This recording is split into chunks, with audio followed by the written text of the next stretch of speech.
Shalom teman-teman. Eh, Saat ini saya ingin membagikan renungan firman Tuhan. Dan sebelum saya membagikan renungan firman Tuhan, mari kita berdoa. Bapa yang baik, Bapa yang kami sembah di dalam nama Yesus Kristus. Ya Tuhan, terima kasih untuk hari ini, untuk berkat-Mu yang terus berkelimpahan dalam kehidupan kami.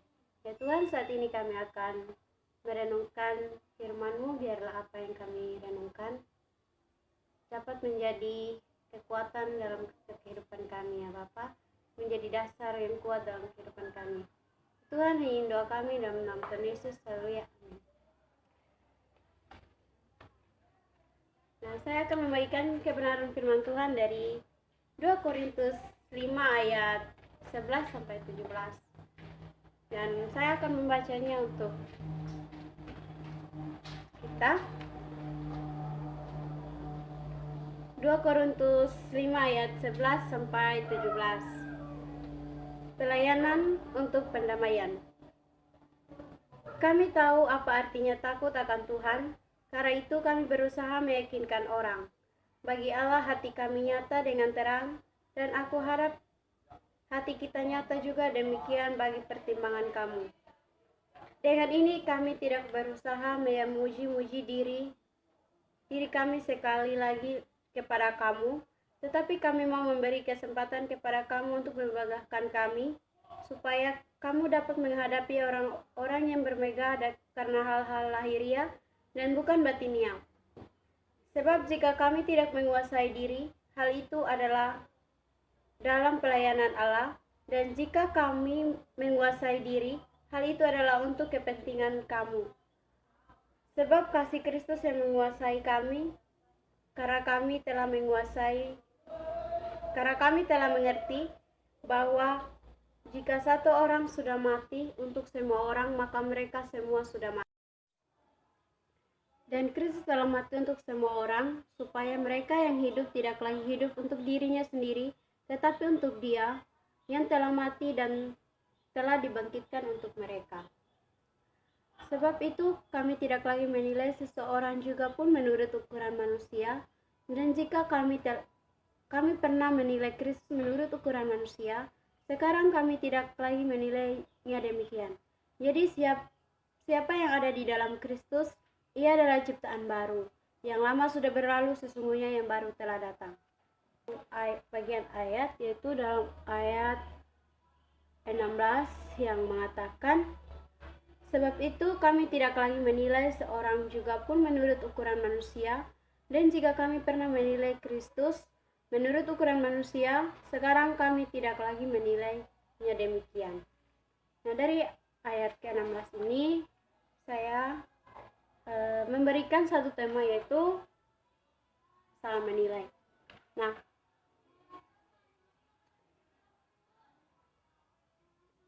kita tahu bersama bahwa dalam setiap kehidupan kita pasti kita salah menilai dengan orang-orang di sekitar kita.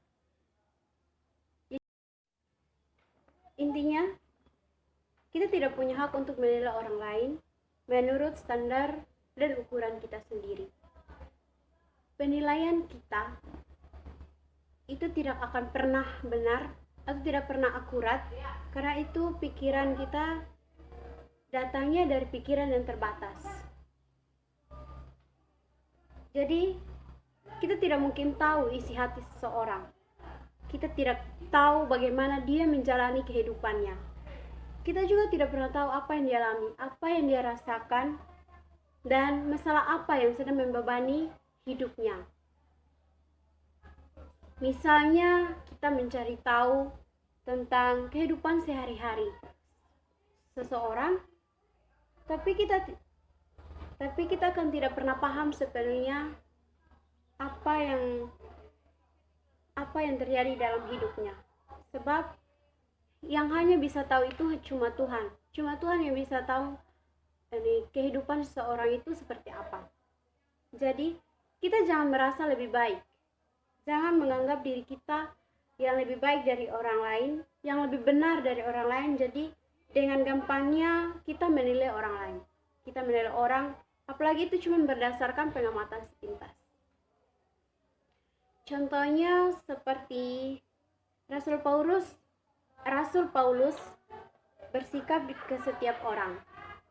Nah, dari firman yang telah saya baca tadi, di sini mengajarkan bahwa Rasul Paulus itu dia tidak mau membanggakan diri dari orang lain. Dia tidak menganggap diri paling hebat dari orang lain. Juga dia tidak mau mengukur orang lain itu dari ukurannya dia sendiri, dari pikirannya dia sendiri. Dan sebelum mengalami pertobatan, Paulus memang menilai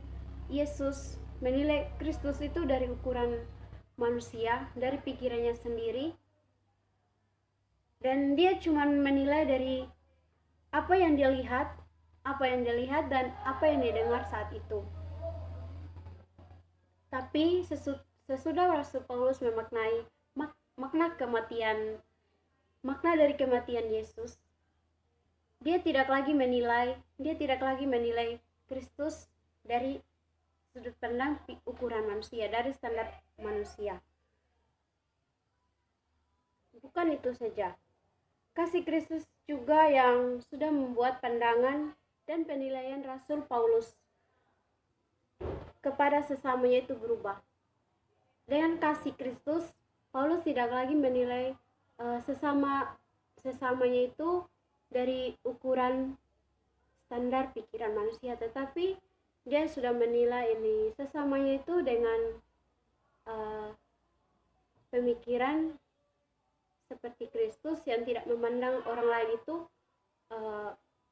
lebih rendah dari dia, menganggap diri dia itu paling hebat dari orang lain, tetapi itu sudah berubah. Dan setelah bertobat, semua hal lahiriah pada seseorang bukan lagi yang utama untuk menilai orang lain. Karena itu, tanggapi setiap orang itu bukan dengan prasangka, bukan dengan mencari tahu tentang hal-hal, kita menilai orang dengan hal-hal buruk, tetapi dengan kasih Kristus. Karena Kristus pun sudah mengasihi semua orang. Kristus mengasihi setiap orang. Sekian renungan singkat yang dapat saya bagikan untuk kita semua. Biarlah renungan singkat ini dapat menjadi pelajaran untuk kita ke depannya, dan semoga renungan ini dapat memberkati kita semua. Dan saya mengajak kita untuk berdoa menutup renungan. Puji syukur kami naikkan ke depan hadirat-Mu ya Tuhan, karena begitu besar kasih-Mu buat kami. Ya Tuhan, kami telah merenungkan firman-Mu, dan kami juga bisa belajar dari hamba-Mu yaitu Rasul Paulus. Biar dari Rasul Paulus kami bisa menilai orang lain bukan lagi menurut standar ukuran kami sendiri, pikiran kami sendiri, tetapi menurut standar dan kasih-Mu ya Tuhan. Tuhan, hanya ini doa kami dalam nama Tuhan Yesus. Haleluya. Tuhan Yesus memberkati. Bye-bye.